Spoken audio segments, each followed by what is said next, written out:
Super સિક્સમાં આગળ વધી વાત કરીએ ભારતમાં આવીને દૂધમાં સાકરની જેમ ભળી ગયેલા પારસી સમાજ આજે પણ પોતાની સદીઓ જૂની પરંપરાઓ અને પ્રકૃતિ પ્રેમ અને સાથે જ માનવતાના મૂલ્યો માટે ઓળખાય છે। હિન્દુ ધર્મમાં જેમ પવિત્ર શ્રાવણ માસનું વિશેષ મહત્વ હોય છે તેવી જ રીતે પારસી સમાજમાં આજથી પવિત્ર બમન માસનો પ્રારંભ થયો છે।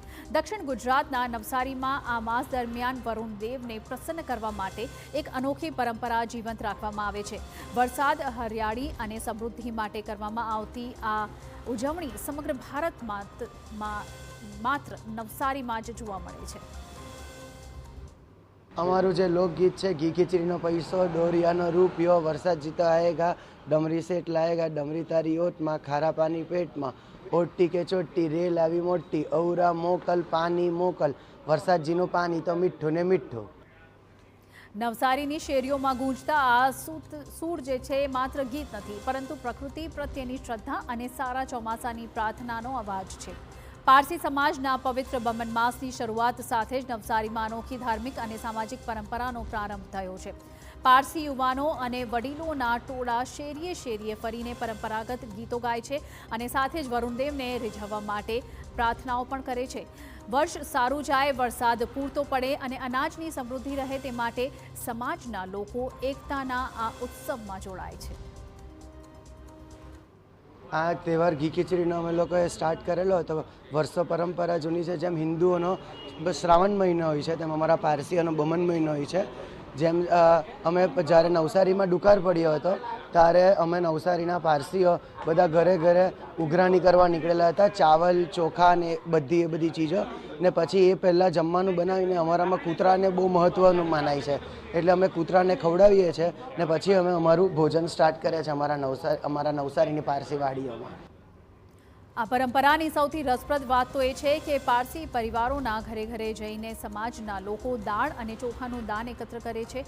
આ માત્ર ધાર્મિક વિધિ નથી પરંતુ સામૂહિક એકતા અને સદભાગિતાનો પણ અનોખો સંદેશ આપે છે અને એકત્ર કરાયેલી સામગ્રીમાંથી વિશેષ પ્રસાદ અને ધાર્મિક ભોજન તૈયાર કરવામાં આવે છે। ત્યારબાદ સમગ્ર સમાજ સાથે મળીને ઉત્સવની ઉજવણી કરવામાં આવે છે।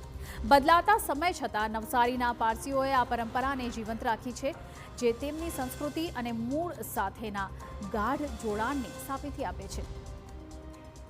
પ્રકૃતિ અને જીવદયાને સર્વોચ્ચ સ્થાન આપતો પારસી સમાજ બમન માસ દરમિયાન એક વિશેષ સંકલ્પ પણ લે છે। સામાન્ય રીતે માંસાહાર પસંદ કરતો આ સમાજ આખા મહિના દરમિયાન સંપૂર્ણપણે શાકાહારી બની જાય છે અને જીવ સૃષ્ટિ પ્રત્યે આદર વ્યક્ત કરવાની આ પરંપરા પેઢી દર પેઢી આગળ વધી રહી છે। વરસાદ અને પાણીના દેવતા વરુણ દેવ પ્રત્યેની આસ્થા સાથે પ્રકૃતિ જે સંરક્ષણનો સંદેશ હોય છે તે પણ આ ઉત્સવમાં સમાયેલો છે કે વરસાદની ઋતુ છે તો વરસાદ નિયમિત રીતે આવે, બધાને કોઈ જાતની મુસીબત નહીં પડે, દરેકને અનાજ પાણી બધું મળી રહે। આપણે તો ગમે ત્યાંથી કંઈ પણ ખાઈ લઈએ માગીને, પણ આ જનાવરો જે છે એ લોકોને માટે જો અનાજ નહીં હોય તો બહુ મુસીબત થાય। એટલે પૃથ્વી પર આ બધું જ એ લોકોને મળી રહે વિના એનાથી સંકોચથી એ માટે આ બમન મહિનાનો અમે આરાધના કરી। વસ્તુ વરસાદ માટેની પ્રાર્થના, પ્રકૃતિ પ્રત્યેનો આદર અને સમાજની એકતાનો અદ્ભુત સંગમ એટલે નવસારીનો બમન માસ। આધુનિકતાની દોડમાં જ્યાં અનેક પરંપરાઓ ધીમે ધીમે લુપ્ત થઈ રહી છે ત્યાં પારસી સમાજ આજે પણ પોતાની સંસ્કૃતિને ગૌરવ સાથે જીવંત રાખી રહ્યો છે।